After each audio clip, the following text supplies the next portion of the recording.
আমি এই মুহূর্তে আছি মহাখালী বাস টার্মিনালে। এখানে আমরা যাত্রীদের সাথে কথা বলেছি। যাত্রীরা আমাদেরকে একটি বিষয়ে অভিযোগ দিয়েছেন যে এখানে যে লোকাল যে বাসগুলো রয়েছে অর্থাৎ সোনার বাংলা, এখানে তারা টিকিট দিচ্ছে না। টিকিট না দিয়ে তাদের বাসগুলো রিজার্ভ রেখেছে।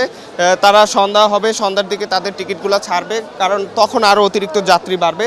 যাত্রী বাড়ার কারণে তারা অতিরিক্ত দামে তাদের টিকিটগুলো বিক্রি করতে পারবে, যার কারণে এখানে কিন্তু যাত্রীরা প্রচুর পরিমাণে ভোগান্তিতে পড়েছে। আমরা এখন কয়েকজন যাত্রীর সাথে কথা বলবো, তারা আসলে তাদের অভিযোগটা আমাদেরকে বলবে।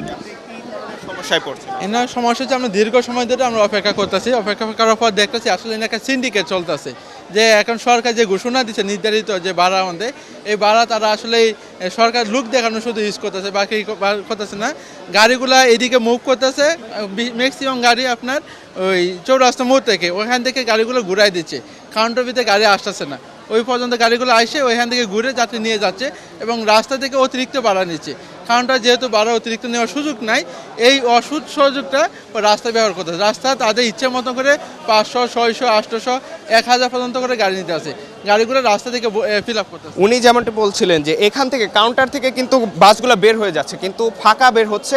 তারা মহাসড়কগুলো যেখানে রয়েছে তারা সেখান থেকে যাত্রী উঠাবে, কারণ তারা সেখান থেকে যে নির্ধারিত ভাড়া তার চাইতে বেশি ভাড়া দিয়ে তাদের যাত্রী তারা সড়কগুলো থেকে তাদের বাসগুলো পরিপূর্ণ করছে, তারপরে তারা গন্তব্যে যাচ্ছে। আমি আরেকজন যাত্রীর সাথে কথা বলবো যে তিনি আসলে তার এখানে আপনি টিকিট কাটতে আসছিলেন, তারা আসলে আপনাকে কি বলেছে? আমি এখানে টিকিট কাটতে আসি, ওনারা প্রথমে বলতেছে যে আমাদের ড্রাইভার জার্নি করে আসে, ওনারা ঘুমাইতেছে। তো ঘুমানোর কথা বলে এখন আমরা সবাই যখন একত্রিত হয়েছি, আমরা গাড়ি দেখতেছি, এখানে একটা গাড়ি আছে, আপনাদের কোনো ওখানে একটা গাড়ি আছে, এই যে গাড়ি আছে, স্টাফও আছে গাড়িতে। আমরা যদি বলতেছি যে গাড়ি ছাড়ছে না কেন, তাহলে তারা বলতেছে যে আমরা গাড়ি এখন ছাড়বো না, গাড়ি আমাদের রিজার্ভ আসছে, মানে ওনারা নানা অজুহাত দিতেছে।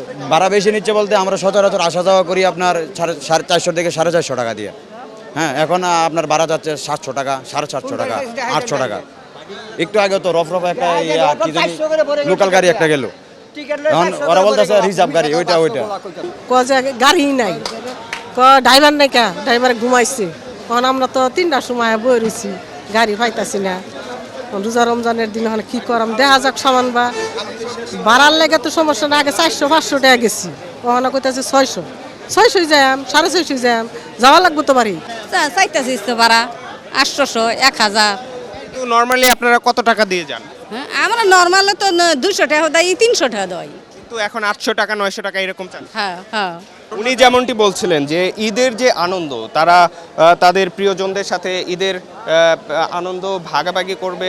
তারা তাদের যে তারা বিভিন্ন অফিসে তারা কাজ করেন, তারা ছুটি পেয়েছেন, তারা নির্ধারিত সময়ে তাদের যে গন্তব্যস্থল রয়েছে সেখানে পৌঁছাবেন। কিন্তু তারা এই যে এখানে মহাখালী বাস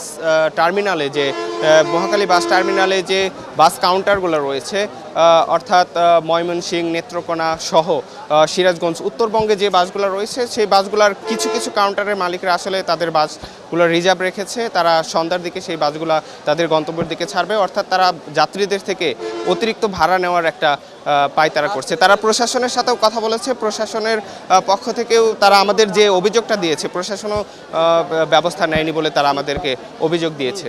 তো এই ছিল আমার কাছে মহাখালী বাস টার্মিনাল থেকে সর্বশেষ।